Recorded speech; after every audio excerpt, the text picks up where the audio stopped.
السلام عليكم ورحمة الله. هذا نداء موجه لصحاب الفول.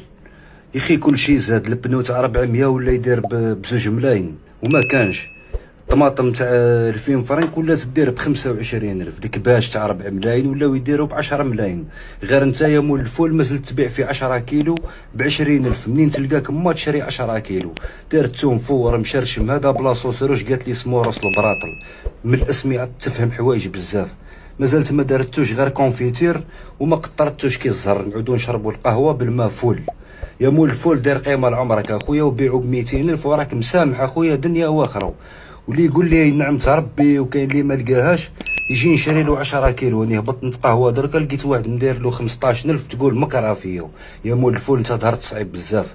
كنت نسمع بيك برك بكري يقول لك طيح في مول الفول، دركا راني طحت فيك.